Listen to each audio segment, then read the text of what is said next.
Hello again, Sandwich. I'm Greg Anderson. Welcome into another discussion of Meet the Candidates. Today, we are talking with one person who is in a three-way race for the one-year unexpired term for the Sandwich School Committee. My guest today is Ross Dusseault. Welcome, Russ. Is it Russ or Russell? What can I call you? Russ. Russ, you got it. Okay, so tell me, what do you do? Tell us a little bit about you. Okay. For the last 10 years, I've been working in educational technology for a company that delivers video products to the education sector. And so I've been traveling around the country to different school districts, both rural and urban, and leading professional development sessions with best practices for inserting technology into education and working with classroom teachers and administrators and IT staff. Great. Excellent. I come from, I don't know, 15 or something years ago, I picked up a master's degree in elementary education, and I was doing all this at Colorado, but I am licensed here in Massachusetts for elementary education and English as a second language. Oh, interesting. Okay. So the education platform, if you will, you're no stranger to it. All right. Sure. Yeah. Okay. So as I was reading your information, one of the things that I had noticed that, in fact, you had said that you're really running in opposition to the current school administration. And specifically, you cite equity and inclusion as a top reason, and even more specifically, Dr. Joe Maruszczak, who you had cast as perhaps working off of an agenda. Can you expound upon that? Tell me what your thinking is. Sure. So when you go to the Sandwich School's website and click on superintendent, then you'll pretty quickly find his strategic goals. And one of the strategic goals is equity. And so, that's part of diversity, equity, and inclusion. I just want to clarify that you had mentioned that I'm against inclusion. I'm not against inclusion. I'm actually for inclusion, and I'm for diversity. But I think equity is terrible, because equity is authorities and the government taking things away from people based on their race, their skin color, their other kind of identity group, and handing it out to other people based on their skin color or their identity group. And so equity treats people differently based upon their identity, based upon their skin color. And that's discrimination. That's racial discrimination. That's against the traditional American principle of equality. And I think that that's really corrosive, and that's not something that we should be teaching our children, or that should have a large role in our community. I think that equality and treating everyone equally is the way that we should go. And as much as possible, I'd like to steer us away from equity, which is giving authority, whether it's government or colleges or academic departments, the opportunity to discriminate based on people's identity. How do you do that? Well, we can take a look at the larger society. There's a couple lawsuits going on right now by Asian people who were suing Harvard because they've been excluded based upon their skin color. I was reading the other day in Tablet magazine, which is a Jewish publication, that the proportion of Jewish people admitted to Ivy League schools has declined from a high of 35% down to about 9% right now. And I think it's unlikely that those students have suddenly declined in their academic performance. And so you've got people who are gatekeepers, who are in positions of authority, who are looking at and have the power to admit people, and are choosing to discriminate against people based upon their religion. And It undermines equality when you're telling a Jewish person that they cannot come to your school because there are too many of them, and that position is going to be given to somebody else on the basis of their identity. So when you look at uh, your role, if should you win the seat, if you were to look at your role, uh, what's your plan? What is it that you, from the school committee perspective, is the leverage that you would have? What does that look like? Well, I'd like to take a look at the curriculum, and I'd like to use the position in order to get into the classrooms and examine what teachers are teaching and what students are learning and what kind of assessments are being given, what kinds of product that students are teaching. And I'd like to be a voice for parents that are not on board with this equity discrimination agenda. And I'd like to use the position to communicate and publicize and spread the information that I'll be in a better position to learn. One of the things that I've spoken about is what I've discovered about the superintendent's new elementary school curriculum, the ARC, American Reading Company. And I'm going to see if I can swap something out here. Are you able to see the web page that I have in front of me? I can. I will tell you though, it might be difficult on TV for that to be seen. But That's go fine. ahead and just go Sure. ahead So, and tell me that.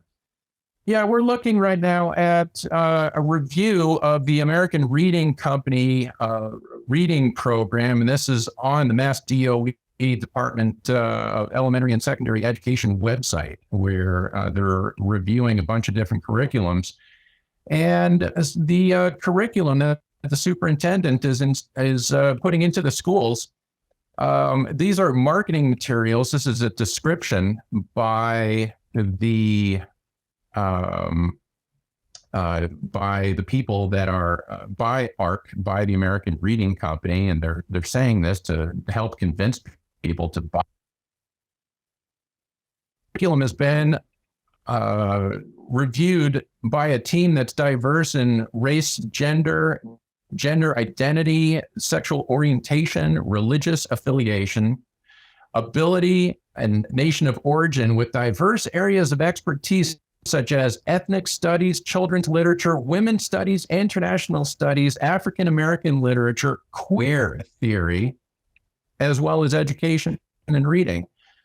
And so I'm just concerned that we've got an administration that is implementing curriculum which has been where gender identity activists and queer theory academics have been given veto power, and they've decided that this curriculum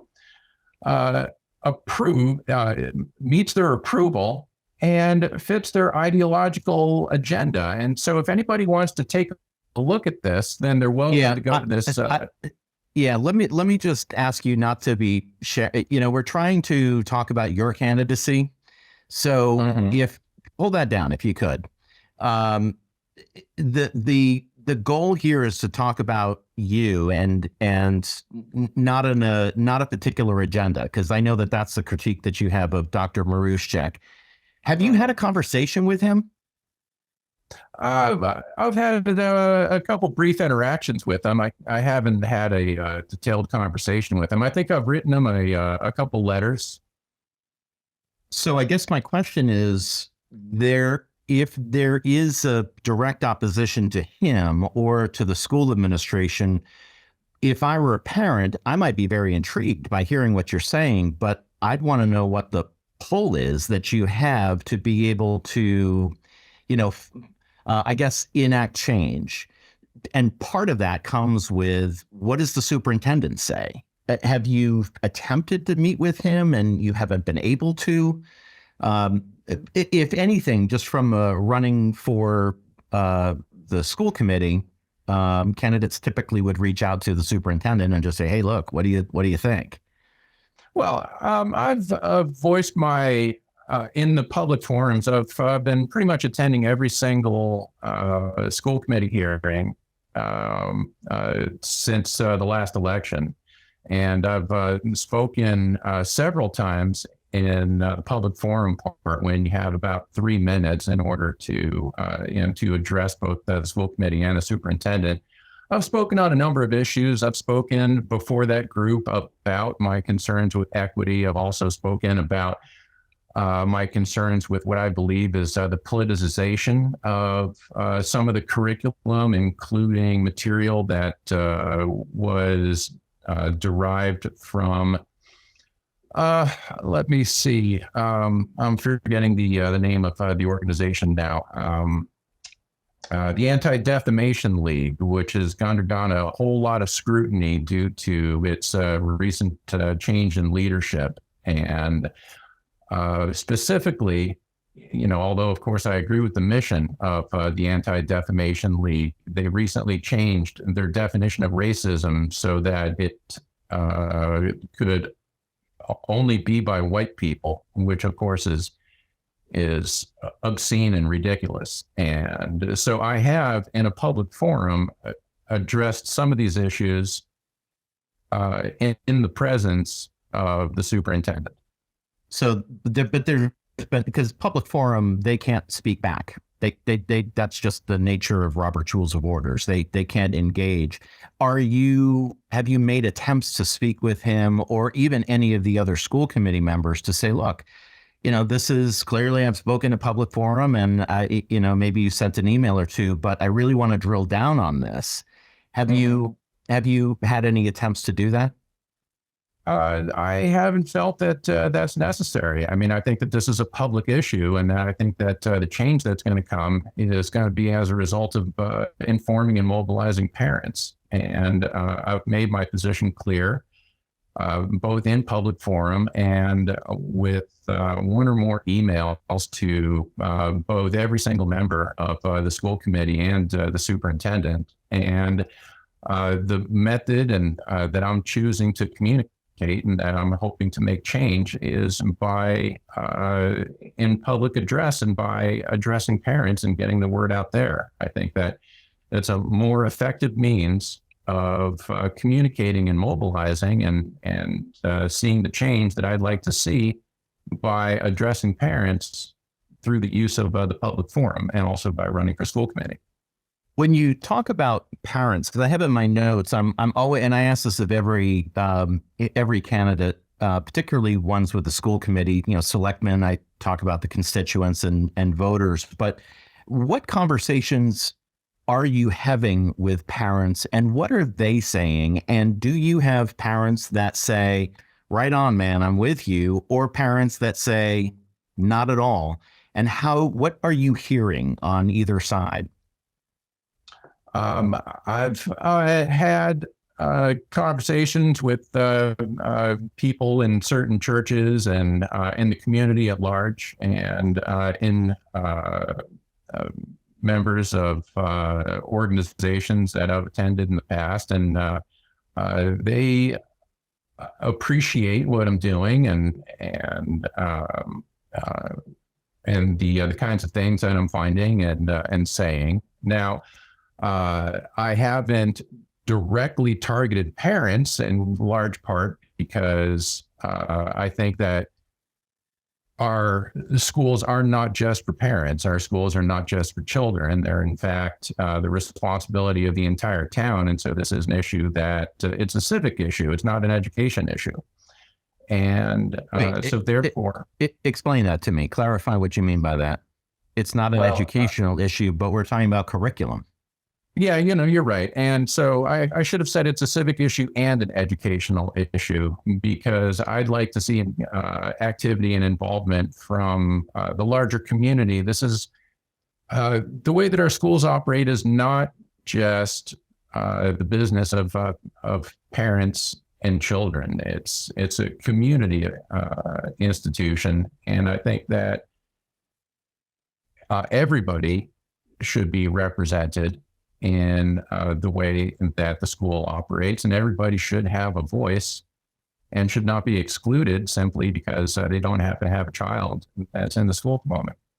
Totally agree. I don't have kids in the school system, so I understand the non-parent issue, but at the same time, when I'm looking at the issues that are of a priority nature to parents, especially when enrollment is an issue, having a pulse on what the parents are thinking is important. How would you do that as a school committee member? How would you outreach to make sure that you're kind of chasing whatever the item is, whatever the focus may be at the time, that you are learning as much as you can from those who are truly, sending their kids off to school every day? Mm-hmm. I I think that I could say that I'd work with PTA, but I'm wary of the activism that I find by parents and other people that have already chosen to be very engaged in the process, and so I'm more interested in, I'm as interested in the opinions and the values and the concerns of the people who are in the town, but are not necessarily parents. So, I mean, I think that parent outreach is important, but they're not the only constituents for the schools. And so, in large part, the constituents that I'm trying to address is the larger town rather than the parents of students in the schools. What about teachers? What conversations and intel, if you will, do you have from teachers to identify whether or not you'd have support, whether there would be, because these guys, these are the guys that are not making a ton of money. They are following a curriculum. Well, no, they're making something like average teacher salary is like $90,000 something dollars. So I wouldn't characterize that. Is it in Sandwich? In Sandwich. Okay. So what is it that they are looking for as it relates to an agenda like yours? Well, I find it hard. What are you hearing from them is my question. I really, I've been in a position as teacher in a classroom, teaching material that I'm not terribly comfortable with and I'm not enthusiastic about. To some degree, I've been blessed. When I was teaching school on the Southern Ute Indian Reservation in the Four Corners area down in Corner, Colorado, that I was given no curriculum whatsoever, and so I, could make everything up.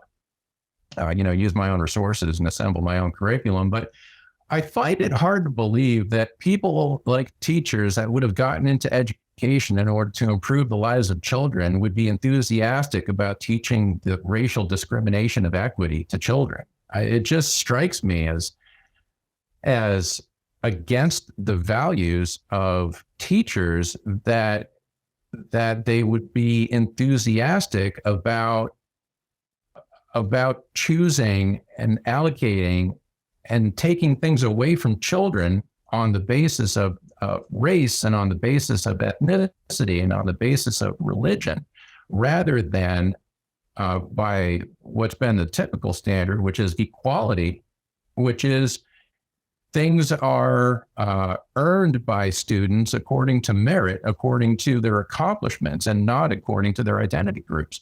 And it's inconsistent to me. How do you know there aren't teachers that may disagree with the curriculum but do it anyway? It sounds like, are you assuming that everybody that's teaching, following this administration's curriculum, that they are all on the same page? I mean, who do you talk to get your information on what teachers in Sandwich are really thinking? Well, I'm looking at curriculum, and that's, for instance, like the way that I found the information about the ARC curriculum. I decided that I was going to research it, and so I went looking for the curriculum materials, and I started looking at reviews of it, and that's how I found the information that the curriculum has been approved by a panel of academic grievance studies experts and queer theory ideologues. And that's their marketing material, and that's the basis on which they're trying to sell it. So I haven't yet had the opportunity to talk with teachers and find out their opinions about it, but I happen to know and I'm learning more about the curriculum materials, and what I've found is disturbing. And I can see from the superintendent's goals that equity is one of the things that he is working on. And I know in different curricula that they're pushing things like social justice, which is part of the equity discriminatory agenda, because social justice is different from justice. Social justice is justice for groups. And so social justice denies the equality before the law, which has been bedrock value. So are they teaching social justice? The evidence that I've seen says that they are. Are they teaching equity? Well, I think that they are. They've, they're advertising that diversity, equity, and inclusion is one of their major goals. Right. We're running out of time, but I wanted to ask you, tell me what your, changing gears, tell me what your opinion is of the budget that is out there right now. Budget isn't something that I've concentrated a great deal on. I would like to see. I mean, I know that the budget is 70% of the budget of the town of Sandwich, and as I understand the town, we've got a large portion of retirees and people on fixed incomes, and we've also got a declining school population. And if we have a declining student population, I'd like to see a declining budget to match it.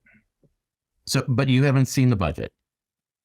You'd be voting on the budget, and especially as it relates to enrollment. And so, are you aware of what cutbacks have been made to the budget that addresses or that speaks to the declining? The school committee hearings, but I have to say that I think that I bring certain strengths and certain weaknesses to the role if I were to be elected as on the school committee. And one of the strengths that I would bring is an interest in curriculum and an interest in classroom teaching. And I think that if you're looking for somebody that is budget focused and has a background in accounting, or has a professional level grasp of those things, then I'm not your candidate, because that's not my focus. My focus is on curriculum. Yeah. When you look at the two candidates that you're running against, what is it that they, and this is a fairly innocuous question for anyone running for office, but what are they missing that you have as it relates to taking that one seat that's available on the school committee?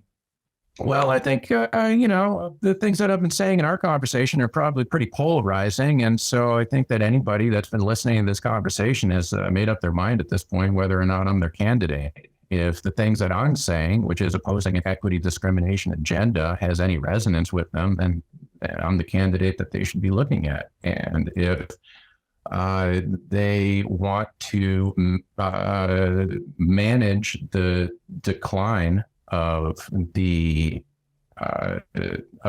schools with the declining number of students, then one of the other candidates would be a better choice than me. Do you know why enrollment? What's your take on why enrollment has been dropping? Well, I think that there's, Massachusetts, number one, is a really expensive place to raise a child. I think Cape Cod is an expensive place to raise a child. I think that property values keep young families out because they can't afford to live here. And one thing that I was talking about in looking at curriculum is with the focus on a curriculum that's been approved by gender ideologues and by queer theory academics, that this curriculum, this environment may not be one that appeals to boys specifically. Boys are often more interested in a competition, and that's not a value that is espoused by the kinds of groups that have veto power over this ARC curriculum. Boys are more interested in risk. Boys are more oriented towards achievements and accomplishments rather than negotiating relationships. And so I think how do you come to that? Fair amount of pop psychology, but also, I mean, there's sociological research that talks about detail-oriented versus relationship-oriented personalities. And you can make, on a sociological level, generalizations by biological sex about the way that people like to organize. And you see on a playground that boys play differently than girls, and the dynamics of their relationships are different. Girls are more vulnerable to peer pressure, and with the gender issue, with social contagion. So there are differences, and you can make generalizations based upon behavior and generalizations. Yeah. Russ, we are running out of time, but I wanted to thank you. I know running for office is not an easy job. Is the candidacy treating you well? Are you excited about this? It's a fair amount of work trying to get a handle on the curriculum and to examine the challenges and respond appropriately to them. Yeah. And but it's enjoyable. It's rewarding, I got to say, more than enjoyable. And there certainly is a heck of a lot of work to do. And there's some really fascinating conversations going on, both on issues that I consider myself to be pretty well informed about, and issues that I'm not so well informed about. And well, here's what I would recommend in the short amount of time between now and election day. I would recommend talk to some parents, talk to some teachers, learn. I'd be interested to learn what they are saying, because it may inform some of, if you were to become on the school committee, you would have, I guess, that intel to be able to say, okay, because of course, being on the school committee or on any committee, and I've been on a couple of them, you got to know when it's like, okay, I'm banging the hammer, I'm being loud, I want to make it known. And times two, you got to say, I'm not going anywhere with this one. I just got to, assimilate. So you use the word polarization, which I don't think is a bad thing. I just say, to be polarizing, you want to have as much information. So I would say those are probably, you're not asking my opinion, but I would say they probably have the answers as it relates to kind of that inner working, definitely the teachers. But look, I appreciate your time, and Russ